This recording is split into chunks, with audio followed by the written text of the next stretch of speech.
Good afternoon everyone, my name is Carl again, here to the Purview. Boss Joe and Major is in the house. Yo! Now, again, may dumating po kami na bago na naman. Ang gulo talaga ng Toyota, no? Pabago-bago na isip, no?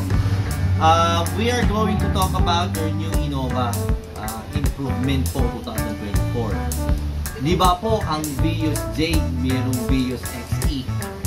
Ang Innova J po, mayroon na rin Innova XE. Gaya ng sabi ko sa aking vlog nakaraan dyan, no? Innova XE. Okay? So, we will see kung ano pong mga differences sa exterior niya, kung meron mang pagbabago, interiors niya, meron ba, or mga features, no? So, please stay and enjoy a short clip for your Innova XE Automatic 2024.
Yo! Alright! Diba? Rock and roll kuya. No? Pinakamagiting natin ng security dito. Anyway! Yeah, so actually, this one, no? Parang katulad po ng Vios. Meron kong Vios J, meron kayong Vios XE.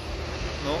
So basically, pag sinabi mong J variant, ito, Innova, so, anong meron ka?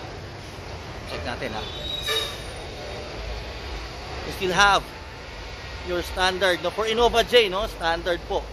Halogen type headlamp. Same grill. You'll have your side turning lamp. You have provision for what do you call this?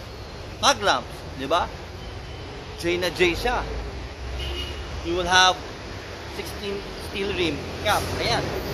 Diba? You will have your side mirror po, no? Adjustable naman po yan. Automatic para sa Innova J. Diba?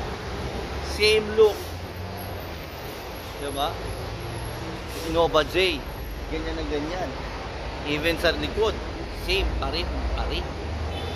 Diba? Sa interiors po, later on, makikita nyo yung difference niyan. Okay? Now, for your Innova XE na, ayan, ano ba ang mga changes? Diba?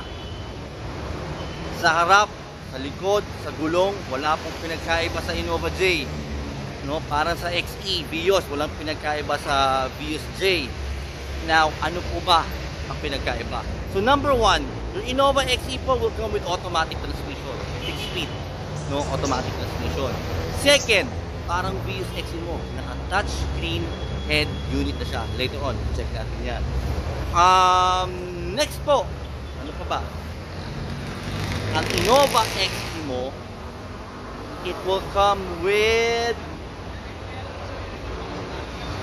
backup sensor. Although wala pa po itong mga backup sensor. Backup cam, sorry, no? So backup cam. So although wala pa siyang backup sensor. Ayan, 'di ba? So ano pa? Pangatlo, pang-apat po ito. ang Innova XE mo na wala sa Vios XE, naka-keyless entry na po ang Innova XE. Diba? What an upgrade. Now, ang Innova J mo po, no, na 2.8 diesel, ang unit price is 1,261,000. Ito po, 1,375,000. Yan po ang presyo ng dating Innova E. No? So sa details ng Innova E 2024, babalikan ko kayo dyan kasi laki ng tinaas. As in. Tapos check natin yung ano yung nabago lang. So, ayan po, no? Check natin yung loob. Sa door panel, ayan po. You have your window switch, centralized lock, your side mirror adjustment, no? You will have your steering wheel. Meron ka ng touchscreen head unit. Okay. Apple CarPlay and Android Auto. You will have your automatic transmission shift. Yan. Okay. You will also have your eco mode and power mode po. Okay. Same pa rin po. 8-seater po ito. Okay. Okay. So, quick lang po tayo dito sa Innova XE mo kasi konti lang talaga ang difference niya. No. So, your Innova J, actually all your Innova IMP 2024 will have same type of diesel engine. 2.8 po, pare-pareho po yan. Okay? So, for your Innova XE, no? 2.8 automatic. Okay? Ano po ba ang colors will be available, no? Sa Innova J mo, you have your white. You have your silver, you have your red mica, diba? Pero pagdating po dito, sa XE mo, you will have an additional po na kulay o na option, blackish red. So, apat po, no? Innova XE automatic, you will have white, silver, you will have your red mica, and blackish red. Okay, so napakaingay. Alright. So guys, if you would like to see an actual unit, please punta po sila dito here sa Toyota Fairview and look for Mr. Kang. I'll be happy to assist you, no? If you have a quotation, if you need a quotation or price or whatever, please, PM is the key. Okay? Please support Toyota Fairview and my channel po.